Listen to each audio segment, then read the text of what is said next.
Mungkin aku Nurul, akun NIM 221001010091. Hari yang lovable banget bagi aku karena aku bakal ngejelasin tentang remaja dan teman sebaya juga permasalahannya. So excited bagi aku karena kembali healing ke masa lalu dimana aku pernah melewati masa-masa itu. Yang terlintas di benak kalian kalau misalkan dengerin kata remaja. Oke. Pertama, masa-masa akhir SD, SMP, SMA. Dan 3 tingkatan itu memiliki karakter yang berbeda-beda. SD zaman-zamannya fall in love for the first time, menstruation for the first time, kaget apaan sih ini gitu loh. Masa-masa SMP itu masa-masa semua pengen dicobain. Orang tua nggak tahu, ya kita cobain aja gitu loh. Cobain bolos, cobain yang itu mengarah kepada hukuman gitu loh. Dan kita pengen mencoba itu gitu kan. Masa-masa SMA ini masa-masa yang wow, relations banget gitu, masa-masa batek gitu kan. Pokoknya us real one gitu. Aku nggak sadar cuman aku. Kalian semua tuh salah. Ada pemikiran kayak who am I gitu, kayak kok orang-orang nggak paham ya sama aku kayak gitu di masa SMA. Wah gitu.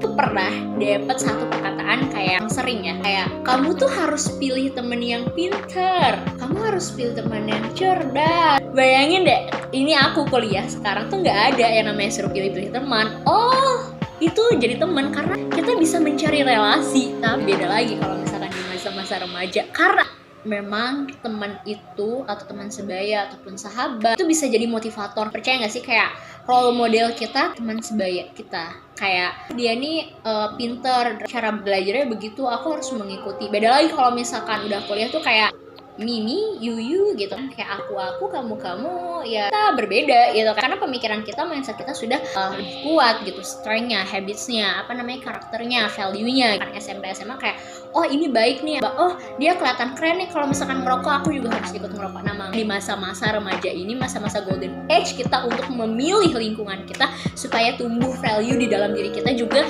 baik. Ngomong-ngomong soal teman sebaya, fungsinya apa sih? Adalah meningkatkan kognitif bukan anak remaja. Di masa-masa remaja ini, rangka pikirnya, pola pikir seorang remaja, seorang individu itu sudah lebih luas dibanding masa anak-anaknya. Mungkin karena baru proses luas dan belum luas, masa SMA ini, masa-masa batek, akan ngasuh anak SMA, itu kan ada yang bilang tuh kayak nggak tahu, pokoknya misalkan ngasuh anak SMA itu dengan cara temenan gitu, friendly. Orang tua tuh harus bisa menyamakan dengan anaknya, karena memang anak kalau misalkan disuruh-suruh dari zaman SMA itu nggak bisa, malah makin batek gitu. Distorsi kognitif, remaja sudah bisa mengendalikan amigdalanya dan sudah mulai mengembangkan prefrontal cortexnya. Emosinya sudah bisa dikendalikan dengan pengetahuan informasi yang telah didapatkan sebelumnya, baik dari cara belajar seseorang. Lalu lupa ngejelasin ya,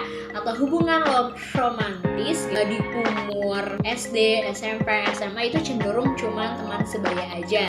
Remaja akhir memasuki tahapan dewasa awal, umur 3 SMA dan baru masuk kuliah, biasanya sudah mulai mengontrol dan cenderung kehidupan romantisnya pun lebih fokus kayak gitu. Jadi nggak cuma main aja. Yang kedua, permasalahan yang biasa terjadi pada remaja. Masa-masa remaja ini sudah bisa mengontrol emosinya. Dapat dipungkiri bahwasannya banyak loh di masa-masa remaja ini masa-masa rawan akan permasalahan-permasalahan yang ada, dan ini menjadi penentu nanti di masa yang akan datang. Salah satunya itu ada penyalahgunaan obat, tawuran, pemakaian narkoba, pencurian di sekolah, dan lain-lain. Nah, itu sekali lagi dipengaruhi oleh teman sebaya biasanya. Makanya kenapa harus memilih teman yang benar-benar bisa meluruskan niat kita untuk menghindari hal-hal atau perilaku yang melanggar norma-norma masyarakat dan juga agama atau spiritualitas. Yang kedua,